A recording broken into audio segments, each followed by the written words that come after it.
तुम्हारा प्यार ओ बाबा सुखों का सार देता है। तुम्हारा प्यार ओ बाबा सुखों का सार देता है। तुम्हारी याद में खुशियों का सब संसार मिलता है। तुम्हारी याद में खुशियों का सब संसार मिलता है। तुम्हारा प्यार ओ बाबा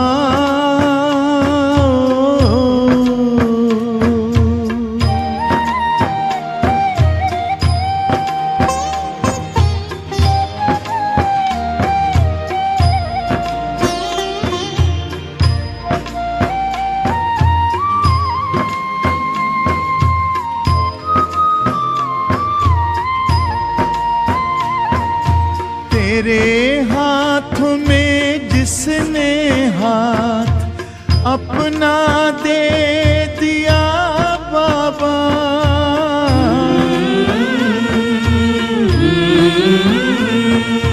तेरे हाथों में जिसने हाथ अपना दे दिया बाबा, तेरी राहों में चल कर साथ तेरा ले लिया बाबा, साथ ले लिया बाबा।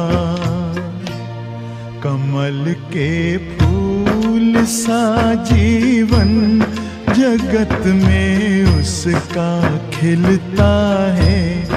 तुम्हारा प्यार ओ बाबा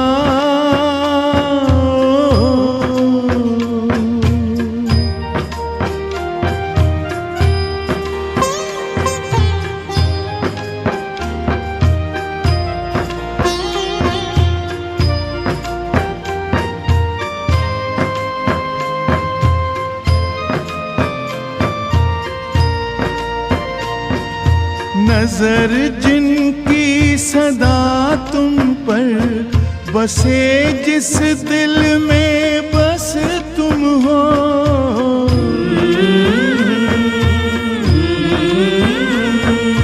नजर जिनकी सदा तुम पर बसे, जिस दिल में बस तुम हो, बने पावन सरस जीवन दिखते बस तुम ही तुम हो, दिखते बस तुम ही तुम हो।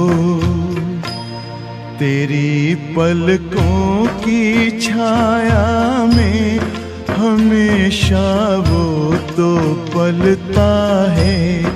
तुम्हारा प्यार ओ बाबा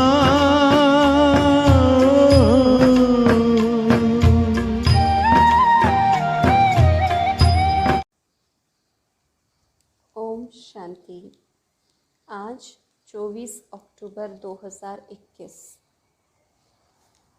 अव्यक्त बाप दादा रिवाइज 11/11/89। दिव्यता संगम युगी ब्राह्मणों का श्रृंगार है। दिव्यता संगम युगी ब्राह्मणों का श्रृंगार है। आज दिव्य बुद्धि विधाता, दिव्य दृष्टि दाता अपने दिव्य जन्मधारी दिव्य आत्माओं को देख रहे हैं। बाप दादा ने हर एक बच्चे को दिव्य जीवन अर्थात दिव्य संकल्प, दिव्य बोल, दिव्य कर्म करने वाली दिव्य मूर्तियां बनाया है। दिव्यता आप संगम युगी बच्चों का श्रेष्ठ श्रृंगार है। एक है साधारणता, दूसरा है दिव्यता। दिव्यता की निशानी आप सभी जानते हो। दिव्य जीवनधारी आत्मा किसी भी आत्मा को अपने दिव्य नयनों द्वारा अर्थात दृष्टि द्वारा साधारणता से परे दिव्य अनुभूतियां कराएंगी। सामने आने से ही साधारण आत्मा अपनी साधारणता को भूल जाएगी, क्योंकि आजकल के समय अनुसार वर्तमान के साधारण जीवन से मेजॉरिटी आत्माएं संतुष्ट नहीं हैं। आगे चलकर यह आवाज़ सुनेंगे कि यह जीवन कोई जीवन नहीं है, जीवन में कुछ नवीनता चाहिए। अलौकिकता, दिव्यता जीवन का विशेष आधार है, यह अनुभव करेंगे। कुछ चाहिए, कुछ चाहिए, इस चाहिए की प्यास से चारों ओर ढूंढेंगे।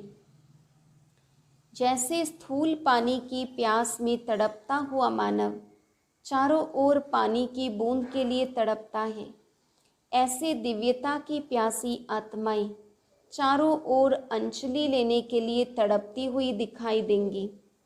तड़पती हुई कहाँ पहुँचेगी? आप सबके पास।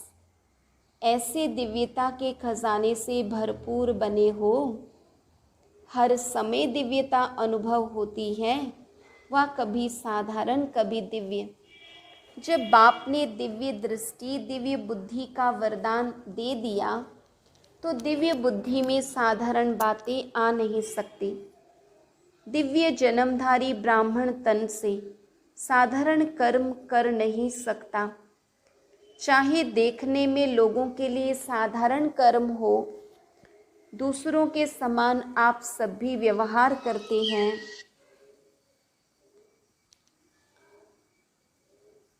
व्यापार करते हैं, व गवर्नमेंट की नौकरी करते हैं, माताएं खाना बनाती हैं, देखने में साधारण कर्म है, लेकिन इस साधारण कर्म में भी आपका और लोगों से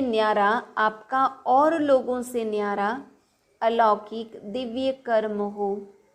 महान अंतर इसलिए सुनाया कि दिव्य जन्मधारी ब्राह्मण तन से साधारण कर्म नहीं करते, मन से साधारण संकल्प नहीं कर सकते, धन को साधारण रीति से कार्य में नहीं लगा सकते, क्योंकि तन, मन और धन तीनों के ट्रस्टी हो। इसलिए मालिक बाप की श्रीमत के बिना कार्य में नहीं लगा सकते। हर समय बाप की श्रीमत दिव्य कर्म करने की मिलती है।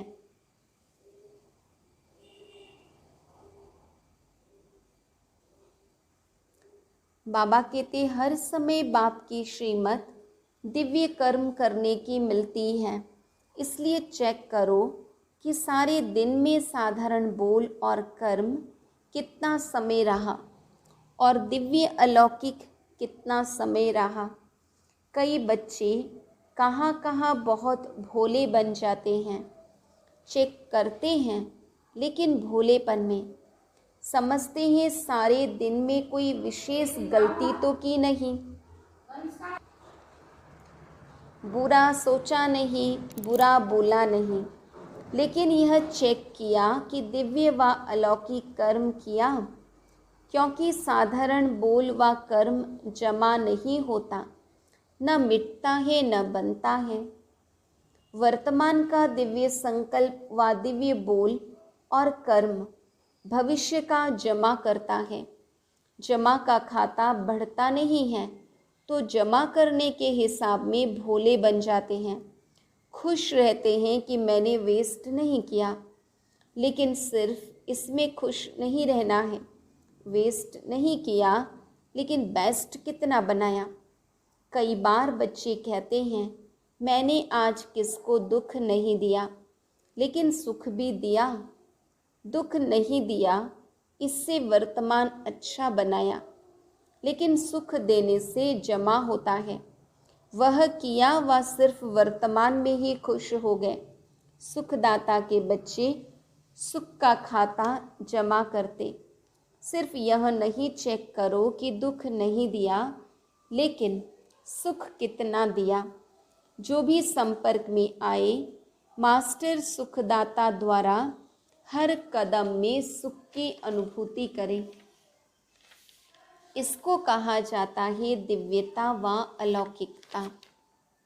बाबा ने कहा जो भी संपर्क में आए, मास्टर सुखदाता द्वारा हर कदम में सुख की अनुभूति करें, इसको कहा जाता है दिव्यता व अलौकिकता। तो चेकिंग भी साधारण से गुह्य चेकिंग करो। हर समय यह स्मृति रखो कि एक जन्म में 21 जन्मों का खाता जमा करना है। तो सब खाते चेक करो। तन से कितना जमा किया, मन के दिव्य संकल्प से कितना जमा किया, और धन को श्रीमद् प्रमाण श्रेष्ठ कार्य में लगाकर कितना जमा किया, है ना। तन मन धन तीनों ही खाते चेक करना है। जमा के खाते तरफ विशेष अटेंशन दो, क्योंकि आप विशेष आत्माओं का जमा करने का समय इस छोटे से जन्म के सिवाय सारे कल्प में कोई समय नहीं है, और आत्माओं का हिसाब अलग है। लेकिन आप श्रेष्ठ आत्माओं के लिए अब नहीं तो कब नहीं। तो समझा क्या करना है। इसमें भोले नहीं बनो, पुराने संस्कारों में भोले मत बनो। बाप दादा ने रजिस्टर देखी, कितनी बातों के रिजल्ट में जमा का खाता बहुत कम है। उसका विस्तार फिर सुनाएंगे। सभी स्नेह में सब कुछ भुला करके पहुंच गए हैं। बाप दादा भी बच्चों का स्नेह देख एक घड़ी के स्नेह का रिटर्न अनेक घड़ियों की प्राप्ति का देता ही रहता है। आप सभी को इतने बड़े संगठन में आने के लिए क्या क्या पक्का कराया। पहले तो पटरानी बनना पड़ेगा, 4 दिन ही रहना पड़ेगा, है ना। उस समय तो इतने बेड भी नहीं थे, तो नीचे पट पर ही बिस्तर बिछाकर भी सोने को मिलता था। और दूसरा, ज़्यादा दिन रहने की भी छुट्टी नहीं मिलती थी, आना जाना ही पड़ेगा। तो सब बातें सुनते हुए भी स्नेह में पहुंच गए। यह भी अपना लक समझो, जो इतना भी मिल रहा है। फिर भी जड़ मूर्तियों के दर्शन के समान खड़े खड़े रात तो नहीं बिताते हो ना। 3 पैर पृथ्वी तो सबको मिली है ना। भक्ति में तो कई बार दर्शन के लिए रात भर भी खड़े खड़े क्यों में बिताना पड़ता। बाबा कहते यहाँ भी आराम से बैठे हो। जब आगे वृद्धि होगी तो स्वतः ही विधि भी परिवर्तन होती रहेगी। लेकिन सदैव यह अनुभव करो कि जो भी मिल रहा है वह बहुत अच्छा है, क्योंकि वृद्धि तो होनी ही है और परिवर्तन भी होना ही है। तो सभी को आराम से रहना खाना मिल रहा है। खाना और सोना 2 चीज़ें ही चाहिए। माताओं को तो बहुत खुशी होती है, क्योंकि बना बनाया भोजन यहाँ मिलता है। वहाँ तो बनाओ, भोग लगाओ, फिर खाओ। यहाँ बना हुआ, भोग लगा हुआ भोजन मिलता है। इसलिए माताओं को तो अच्छा आराम है। कुमारों को भी आराम मिलता है, क्योंकि उन्हों के लिए भी बड़ी प्रॉब्लम खाना बनाने का ही है। यहाँ तो आराम से बना हुआ भोजन खाया ना। सदैव ऐसे इजी रहो। जिसके संस्कार इजी रहने के होते हैं, उनको हर कार्य सहज अनुभव होने के कारण इजी रहते हैं। संस्कार टाइट हैं तो सरकमस्टेंस भी टाइट हो जाते हैं। संबंध संपर्क वाले भी टाइट व्यवहार करते हैं। टाइट अर्थात खींचातान में रहने वाले। तो सभी ड्रामा के हर दृश्य को देख देख हर्षित रहने वाले होना। वह कभी अच्छे बुरे के आकर्षण में आ जाते हो, न अच्छे में न बुरे में। किसी में आकर्षित नहीं होना है, सदैव हर्षित रहना है। अच्छा, सदा हर कदम में दिव्यता अनुभव करने वाले और कराने वाले दिव्य मूर्तियों को, सदा अपने जमा के खाते को बढ़ाने वाले नॉलेजफुल आत्माओं को सदा हर समस्या को इजी स्थिति द्वारा इजी पार करने वाले ऐसे समझदार बच्चों को, अनेक आत्माओं के जीवन की प्यास को बुझाने वाले मास्टर ज्ञान सागर श्रेष्ठ आत्माओं को ज्ञान सागर बाप दादा का याद प्यार और नमस्ते। बॉम्बे ग्रुप। बॉम्बे निवासी बच्चे सर्व खजानों से संपन्न हो न, सदा अपने को संपन्न आत्मा हूँ ऐसे अनुभव करते हो न। संपन्नता संपूर्णता की निशानी है। संपूर्णता की चेकिंग अपनी संपन्नता से कर सकते हो, क्योंकि संपूर्णता माना सर्व खजानों से फुल होना। जैसे चंद्रमा जब संपन्न होता है तो संपन्नता उसकी संपूर्णता की निशानी होती है। इससे और आगे नहीं बढ़ेगा, बस इतनी ही संपूर्णता है। जैसे पूर्णमासी के दिन का चांद होता है, बाबा कहते ज़रा भी किनारी कम नहीं होती है, संपन्न होता है। तो आप सभी ज्ञान योग धारणा सेवा सभी में संपन्न, इसी को ही संपूर्णता कहा जाता है। इससे जान सकते हो कि संपूर्णता के समीप है या दूर है। संपन्न हो अर्थात संपूर्णता के समीप हो, तो सब समीप हो। कितने समीप हो? 8 तक, 100 तक या 16,000 तक। 8 की समीपता, फिर 100 की समीपता और फिर 16,000 की समीपता। कितने समीपता वाले हैं यही चेक करना है। अच्छा है, फिर भी दुनिया के कोटों से आप बहुत बहुत भाग्यवान हो। वह तड़पने वाले हैं और आप संपन्न आत्माएं हो, प्राप्ति स्वरूप आत्माएं हो। यह खुशी है ना? रोज अपने से बात करो कि हमारे सिवाय और कौन खुश रह सकता है। तो यही वरदान सदा स्मृति में रखना कि समीप हैं, संपन्न हैं। अभी तो समीप मिलना भी हो गया। जैसे स्थूल में समीप अच्छा लगता है, वैसे स्थिति में भी सदा समीप अर्थात सदा संपन्न बनो। अच्छा, गुजरात पूना ग्रुप। सभी दृष्टि द्वारा शक्तियों की प्राप्ति की अनुभूति करने के अनुभवी होना।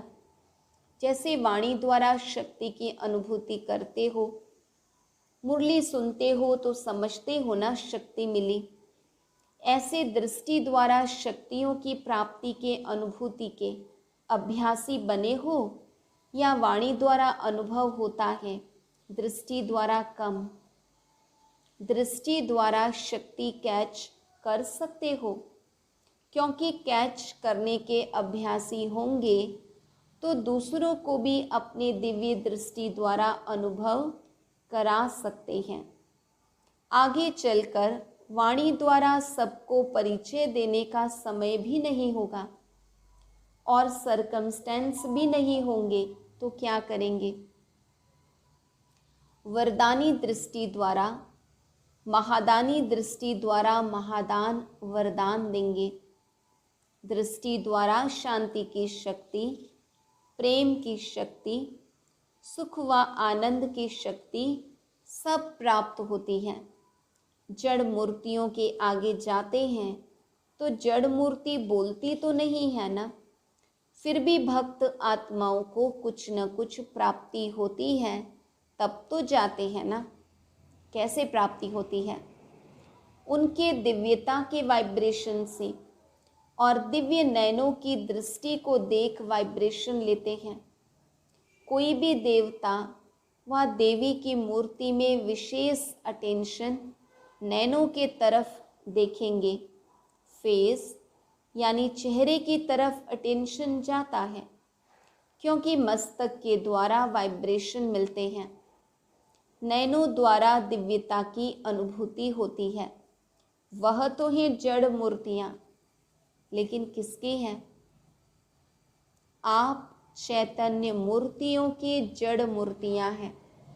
यह नशा है कि हमारी मूर्तियाँ हैं। चैतन्य में यह सेवा की है, तब जड़ मूर्तियाँ बनी हैं। तो दृष्टि द्वारा शक्ति लेना और दृष्टि द्वारा शक्ति देना, यह प्रैक्टिस करो। शांति के शक्ति की अनुभूति बहुत श्रेष्ठ है। जैसे वर्तमान समय साइंस की शक्ति का कितना प्रभाव है, हर एक अनुभव करते हैं, लेकिन साइंस की शक्ति निकली किससे? साइलेंस की शक्ति से ना। जब साइंस की शक्ति अल्पकाल के लिए प्राप्ति करा रही है, तो साइलेंस की शक्ति कितनी प्राप्ति कराएगी? तो आपके दिव्य दृष्टि द्वारा स्वयं में शक्ति जमा करो, तो फिर जमा किया हुआ समय पर दे सकेंगे। अपने लिए ही जमा किया और कार्य में लगा दिया, अर्थात कमाया और खाया। जो कमाते हैं और खा करके ख़त्म कर देते हैं, उनका कभी जमा नहीं होता। और जिसका जमा का खाता नहीं होता, उसको समय पर धोखा मिलता है। धोखा मिलेगा तो दुख की प्राप्ति होगी। ऐसे ही साइलेंस की शक्ति जमा नहीं होगी, दृष्टि के महत्व का अनुभव नहीं होगा, तो लास्ट समय श्रेष्ठ पद प्राप्त करने में धोखा खा लेंगे। फिर दुख होगा, पश्चाताप होगा। इसलिए अभी से बाप की दृष्टि द्वारा प्राप्त हुई शक्तियों को अनुभव करते, जमा करते रहो।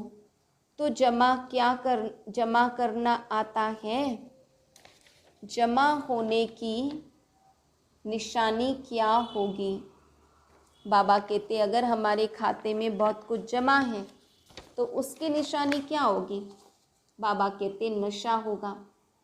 जैसे साहूकार लोगों के चलने बैठने उठने में नशा दिखाई देता है, और जितना नशा होता उतनी खुशी होती। तो यह है रूहानी नशा। इस नशे में रहने से खुशी स्वतः होगी। खुशी ही जन्म सिद्ध अधिकार है।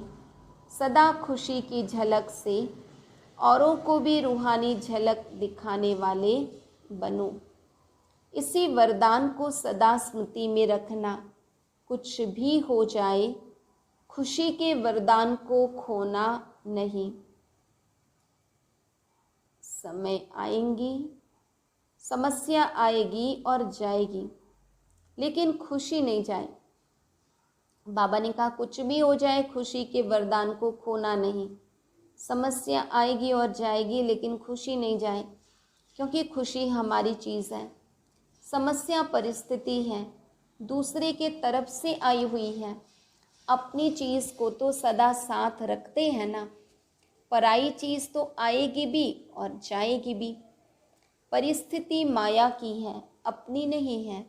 अपनी चीज़ को खोना नहीं होता है, तो खुशी को खोना नहीं। चाहे यह शरीर भी चला जाए, लेकिन खुशी नहीं जाए। खुशी से शरीर भी जाएगा तो बढ़िया मिलेगा, पुराना जाएगा नया मिलेगा।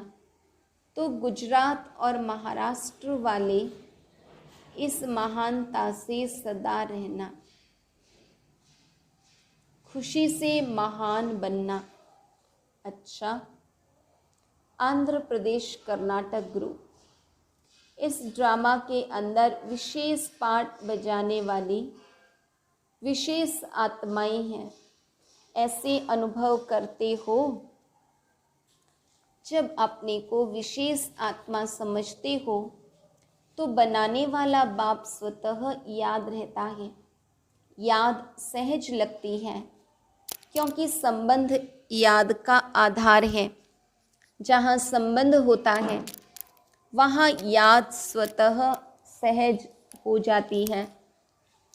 जब सर्व संबंध एक बाप से हो गए तो और कोई रहा ही नहीं। एक बाप सर्व संबंधी है। इस स्मृति से सहज योगी बन गए। कभी मुश्किल तो नहीं लगता।